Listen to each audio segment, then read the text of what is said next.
What's up, everybody? Welcome back to BTM to the Basketball Time Machine. Today with the second part of my podcast with NBA legend and five-time NBA All-Star Marques Johnson. Enjoy.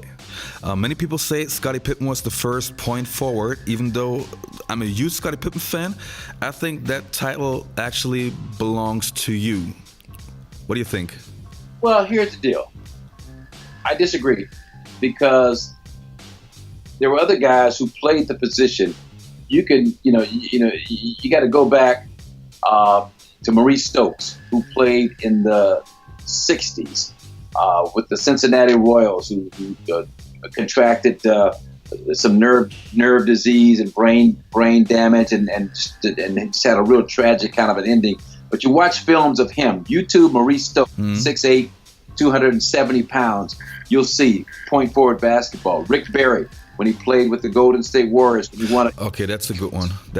True. championship in 1975, he averaged probably 7 assists a game. He was a great distributor at this point. Now, my claim to fame is that I'm the one that came up with that term point forward. Playoffs in the early 80s against the New Jersey Nets, Otis Birdsong, Michael Ray Richardson, Darwin Cook, they were pressuring our guards. We had a bunch of injuries. Tiny Archibald was out. I think Quentin Buckner was out. So we had Mike Dunleavy Sr. As our primary ball handler, but they were giving him a hard time. So Don Nelson decided to have me at the forward position, bring the ball up the court, and initiate the offense. And as we went through practice that morning, trying to prepare for the Nets and their pressure, Nelly was telling me how he wanted me to set up each play that I was going to run from the forward position. And my response to Don Nelson was, so instead of a point guard, I'm a point forward.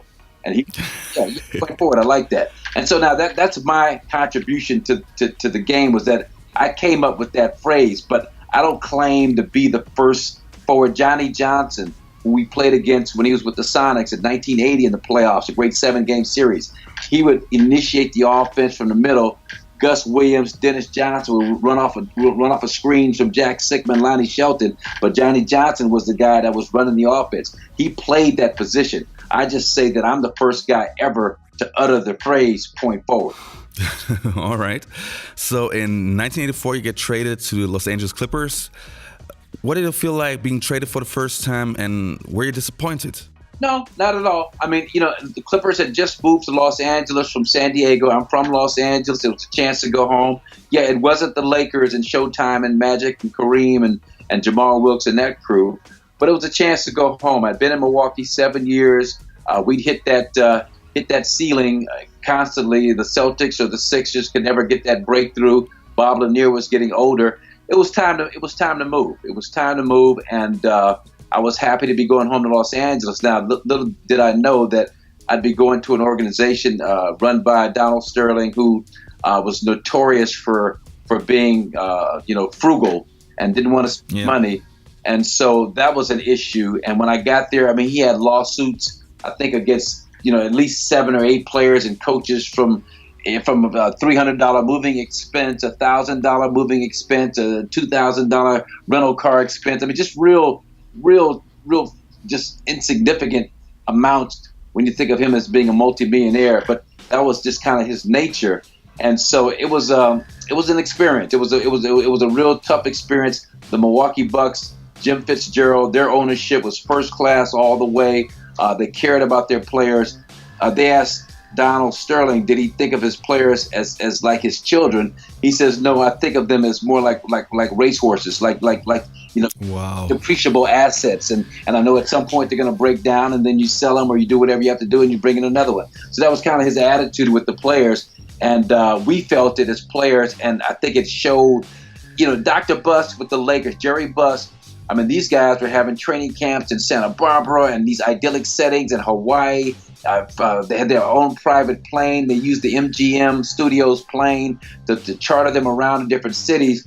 We had our training camp in a smog-infested area called Pomona out here in Los Angeles, about 45 minutes east.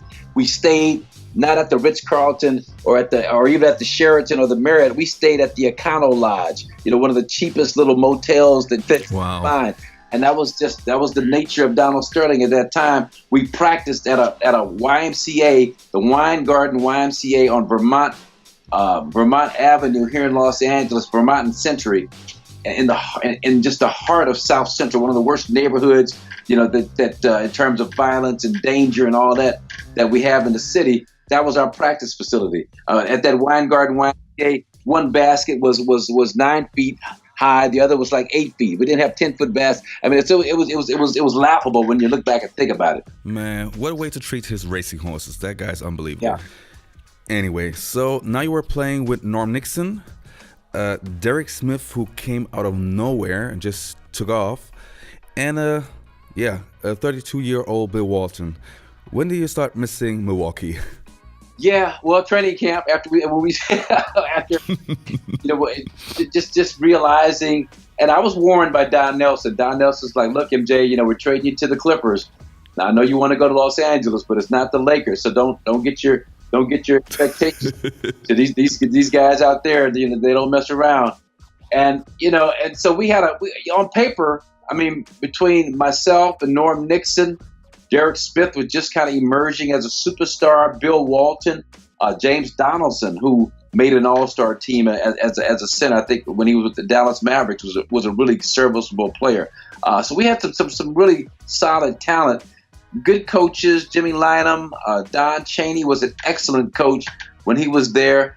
But the problem was that that it starts from the top, and management was always in such a combative mode with the players over a whole lot of different things that we just never gelled as a unit. And so for us to win 32, 33 games was a major accomplishment when I look back on it, because of all the dysfunction that was going on with the organization. The mid-'80s brought some real superstars like Charles Barkley, obviously, Michael Jordan, Clyde Drexler, Karl Malone, John Stockton, and the list goes on and on and on. Magic and Bird were still at their peak. But still, in 1986, you made the All-Star team. In hindsight, how proud are you? Yeah, to be a Clipper All-Star, it's almost an oxymoron. Yes. Things that just don't belong in the same sentence. At that time, I averaged 20 a game. Now, I was really proud to do that, but truth be told, the real all-star on our team was Derek Smith. And Derek, he was averaging 26, 27 points a game when he hurt his knee and was not able to finish the season. And he went against Michael Jordan in a classic game. You could see on YouTube, they were both going at each other. I think they both had 30-plus points in that game. But Derek, so when Derek got hurt, I kind of emerged as the scoring leader of the team, but he was a guy, he died a few years back of a heart attack while on a cruise with his wife. So he was a guy that I just loved playing with, the way he competed, the way he worked on improving his game. But it was but to play in that 86 All-Star game, the thing I remember most about that game was the slam dunk contest, and Spud Webb, all 5'7" of Spud Webb, he won that dunk contest. So that was an exciting time of my career. And yeah, I mean, it was my final All-Star game, my fifth and final All-Star game. So it's always special for me. Before the contest, have you ever seen Spud dunk before? Never. No. I mean, I knew he could because, I mean, North Carolina State, that he was this freak of nature at his size with these incredible hops. But some of the stuff that he did, throwing the ball off the backboard and bouncing it up in the air and going up and getting it and reversing it at 5'7", 5'6", whatever he was. I mean, we hadn't seen that in years until Nate Robinson did something similar at his size a few years back. But at that time, it was just so crazy watching that we couldn't believe it. Then in 1986, you have this terrible neck injury. Did you ever think you would make it back to the NBA after that incident?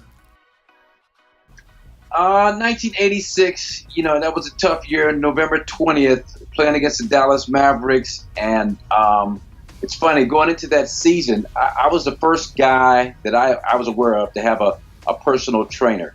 It was a guy that actually played in Leverkusen over in Germany. He played in Leverkusen as a professional. His name was Malik Abdul-Mansour. He played with the Milwaukee Bucks briefly one season in the early 70s. He was a good friend of Kareem Abdul-Jabbar's, a UCLA graduate, but he was my personal trainer. And the one thing we worked on started before the 1986, we worked really hard, really diligent on me extending my jump shot a little higher over my head so I didn't have to use as much legs. And so I wouldn't get the shot block. And so that was an adjustment. I couldn't get used to it. I was shooting terribly at the start of the season. Finally, in game 10 of that season, we played against the Dallas Mavericks. And all of a sudden, that jump shot form just clicked in. I couldn't miss, and it was just sweet and butter, nothing but net. And so I had like 10 points in the first 3 minutes of that game against the Mavericks and Mark Aguirre and that team. And so I got a rebound. I went up and got this rebound, and our announcer, Ralph Lawler, who's retiring this year after 40 years, he said, somebody told me this, I didn't hear it because I was playing, obviously, but somebody told me, Marques Johnson jumps as high as he's ever jumped for that rebound. And when I got the rebound, I took a dribble to push it up the court and go coast to coast, and my point forward kind of a mentality. And my mate, Benoit Benjamin, was standing right there. He wore 2 zeros, 00. And that's the last thing I remember seeing, these 2 zeros staring at me. I'm staring at them. And it was too late. I couldn't change my momentum. I ran squarely into his stomach, into his solar plexus, snapped my neck back, and I lost all feeling in my upper body. And I went down. I couldn't move. I was just frozen. I was locked. It felt a buzzing sensation. And I remember my legs kind of twitching a little bit, and they had to carry me out on the stretcher. And so at that point, I didn't think I'd ever play again. I got a lot of different medical opinions. I had a ruptured disc that was sitting close to the spine, a protruding disc, and if I got a hit like that one more time, there was a chance I'd be paralyzed. And so with that on my mind, I sat out 2.5 years and thought that it was over. But what's funny, every summer around August, I'd start working out and thinking maybe I wanted to try and come back, and then I'd say, no, let me go ahead and just not even think about it. But this one year, I started working out in August. I went up to UCLA. I started playing with Marques Johnson and Vlade Divac and all the guys who were there playing, and I was doing real well. And so Magic came up to me, and he was like, man, you go try and play or what? I was like, I don't know, man. What do you think? He said, yeah, you can play. You can still play in this league. And so I called up Don Nelson, told him that I wanted to come up to Golden State where he was coaching then, and just to him to evaluate me, take a look at me. He flew me up there, played against Mitch Richmond and Chris Mullin and Manute Bol and that whole crew, and invited me to training camp and wound up playing a few games that season before I finished up in Italy. So that to me was one of my most proudest accomplishments, because I'd sat out 2.5 years from the time I was 29 to 33 years old, came back at 33, was able to make that roster. We had a bunch of injuries. Alton Lister went down. Manute Bol went down. A bunch of guys got hurt. Big guys got hurt. And so Don Nelson explained to me that he had to bring in somebody a little bit younger that could play a lot more minutes than I could play. But he was going to set me up through Warren Laguerre, this great agent, with a good situation over in Italy. So I finished up in a town called Udine, about 40 minutes outside of Venice. I had a good time playing over there. Food was great. The wine was great. But it showed me playing 2 times a week that I was done. I didn't have the heart, didn't have the energy, the inspiration, the motivation to keep playing. So it ended on a note where I was satisfied. All right. Marques, I want to give you some numbers. Can you tell me how a player could have a career average of 20 points, 7 boards as a forward, and not be in the Hall of Fame? Explain that to me, because I have no explanation for that. Yeah, and well, hopefully that'll be remedied soon. We hope. I mean, I think I deserve to be, and not only that, and I hate fake modesty, and so I'm just gonna call it for what it is. But you look at my numbers and some of the other guys that are in the Hall of Fame, and I compare favorably. Also was injured in my 10th year. If I'd have played another 4 or 5 years, I would have been closer to 20,000 points. I think I finished just under 14,000. So, yeah. You look at some of these websites that evaluate who belongs in the Hall of Fame and who doesn't. And everyone that I've looked at, the 3 or 4 that I've looked at, they all say that, that I'm a Hall of Famer. And so hopefully the people that do the voting will come to that conclusion, and that'll be something that'll happen. It'd be the ultimate honor to be considered amongst the all-time greats in my profession, and I just hope it happens. So, yeah. Man, as I said, that's just a mystery to me. But also, your first team, the Milwaukee Bucks, haven't retired your jersey. Oh, number 8. Well, yeah. What is wrong with those people? Well, see, I was always trying to get more money out of the Bucks. So I don't think That's their payback now? Yeah, well, nah, it's yeah, I was the kind of guy, had a lot of stuff going on in Los Angeles, and Junior Bridgman, whose numbers retired #2, but he did camps. He spent the summers in Milwaukee. Brian Winters was the guy that they loved back there in the early stages of the franchise. These numbers are all retired. John McLaughlin was the first Buck All-Star, I believe, when they picked him in the expansion draft. And so, trust me, it's going to happen sooner than later. Just believe me on that. It's All right. I don't want to get ahead of myself here, but it's going to happen. We got a brand new, sparkling, spanking new, beautiful facility, the Fiserv Forum, and I think MJ8 may just be the first number that goes up in the new building. Okay, message came across. Since you are pretty active on social media and are aware of many things, I still wanted to give you some quotes that just have to make you feel good. Dominic Wilkins said that you were a wonderful player. Bob Lanier said that you are better than Dr. J, period. The Iceman said that you could do literally everything. Bernard King said that you were one of the best all-around players to ever play the game. Hearing those comments from true NBA legends, how does it make you feel? Makes me feel great. I mean, those are my peers. Those are guys that I competed against night in and night out. Competed with Bob Lanier, who had a chance to kind of watch me, and it's special when you play with a guy and you really know in terms of the intangibles that he brings to the table outside of what the stat sheet shows. And so to hear guys, Alex English, Bob, Bernard King, Bernard and I, we had some battles since his days at Tennessee, and I was at UCLA, and we were really. It's funny. I ran into a friend of Bernard's out here in Los Angeles at a restaurant. He came up to me and he told me that Bernard King just hated my guts, and I told him I hated Bernard King's guts just as badly when we played. This was after we'd been done playing 20 years. He's like, Bernard used to talk about you all the time, man. When you guys go against each other, he hated you. Tell him the feeling was very mutual. But now we look back on it, and I could say Bernard was one of the toughest guys I've ever had to guard. And to have these guys say that those kinds of complimentary things about me as a player, it really means a lot. All right. You just mentioned Bernard being one of the toughest you had to guard. So who was the toughest?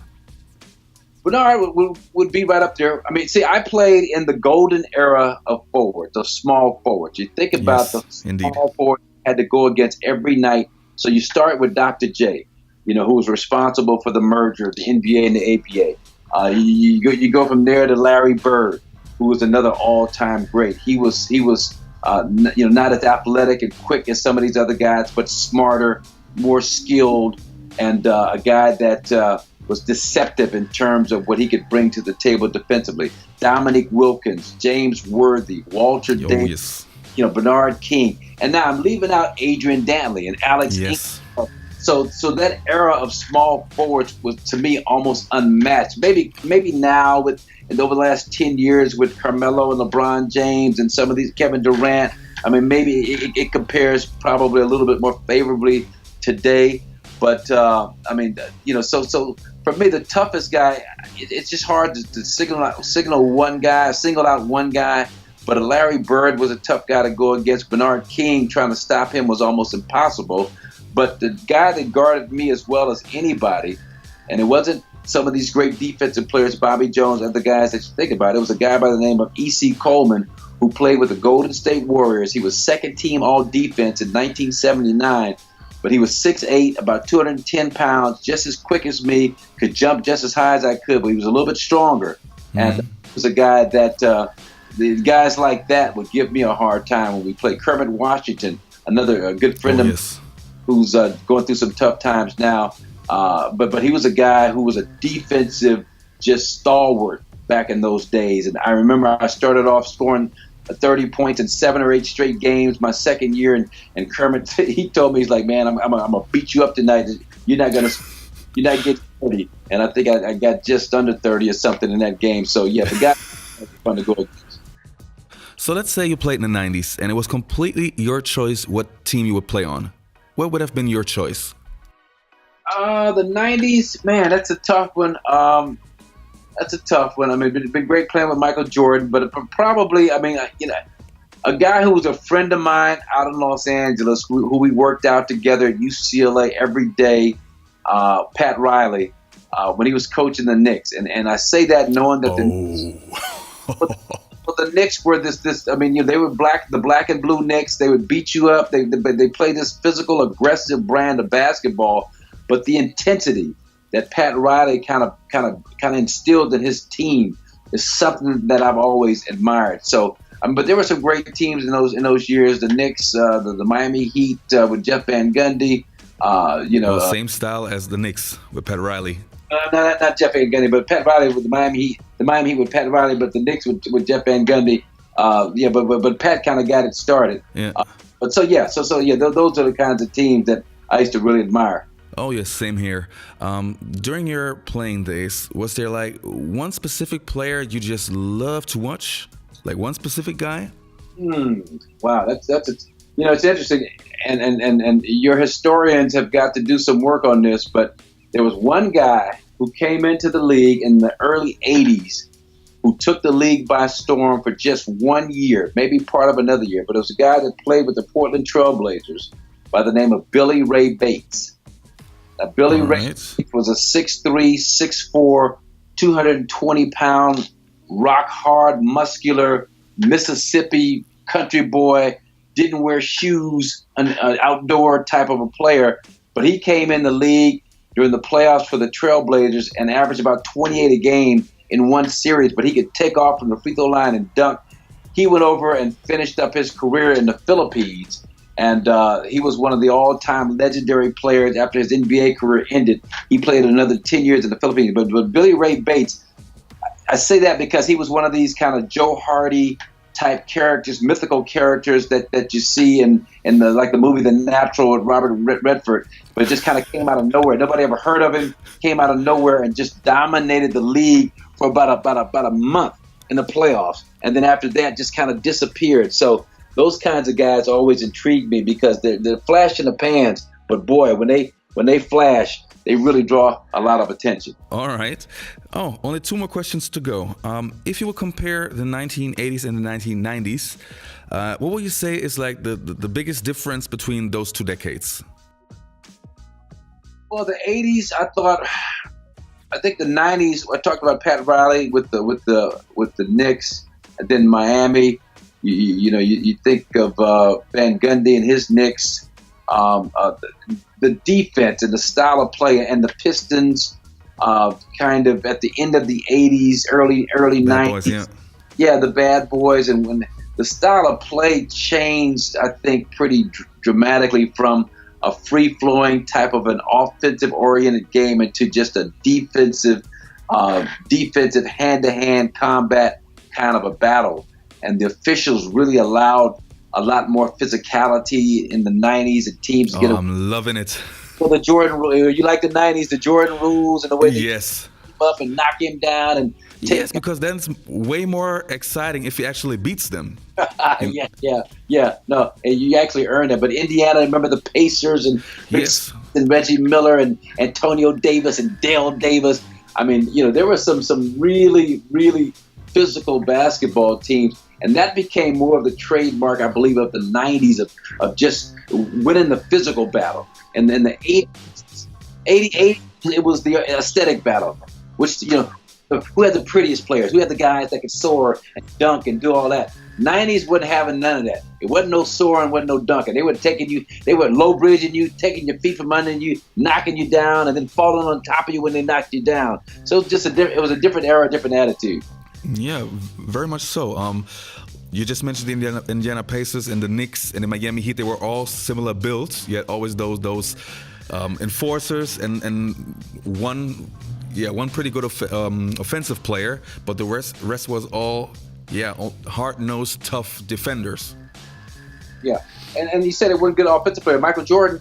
But what people forget is that Michael Jordan led the league in scoring and was the defensive player of the year. Of the year, '88. Yeah. See, a lot of people forget that. And so not only was he doing it at the one end of the floor in terms of aesthetics and dunking on people. And for him to dunk on people, people talk about Michael and look at that era and say maybe the competition wasn't as good as some other eras. But the way they played, the style of play, it wasn't all this freedom of movement, touch fouls, no hand checking. It was the Jordan rules. They were knocking the crap out of Michael, knocking him out of the air. You look at some of those old highlights. But for him to go in there and have the mental psyche that I'm going to dunk on you, knowing the kind of punishment you're getting ready to mete out on me, shows you how tough mentally Michael Jordan was. And to be Offensive Player of the Year in terms of leading the league in scoring and Defensive Player of the Year the same year is one of those kinds of accomplishments that may not ever happen again. I don't know. Maybe Giannis may be one guy that has the ability to do that, Giannis Antetokounmpo, but I don't see a lot of other guys. You know, LeBron was close at one point, but that accomplishment really stands out in my mind as something that is almost impossible to do. Yeah, I think Jordan really wanted to be the best defender. I saw an interview, I think it was in 1987. He said he hates it that people only see his scoring ability and don't realize what a great defender he was. I think he almost had like 3 steals a game, and he always wanted to guard the star player of the opponent team. Yeah, and you remember that Utah series when he kind of doubled back on Malone. I think it was a cross screen or something. The Hornets went to go set. He left him double back, came up with the big steal, and then hit that winner, I believe, over Russell to win that game. But he set it up with a great defensive play. And that's what you respect about Michael and guys like Michael. He was a cerebral player. He was always thinking 2 or 3 plays ahead of the action out on the floor. And that's when you know you've got something special, when a guy has that kind of inner vision to be able to see things before they develop. So is he the best player of all time? Oh, man, you know. It was gonna be my last question anyway, so let me know what you think. Look, so, and again, I'm a historian, so I go back to Wilt Chamberlain, early Wilt. I'm talking early 1960s Wilt, averaging 50 a game, averaging 48.5 minutes a game, 48.5. So that's overtime included. Never came out, but averaging 50, averaging 20-plus rebounds. Different era, not as the quality of competition that guys later faced. But early Wilt, when he was about 240, 250 pounds, he was thin. He was handling the basketball. He was taking off from the free throw line.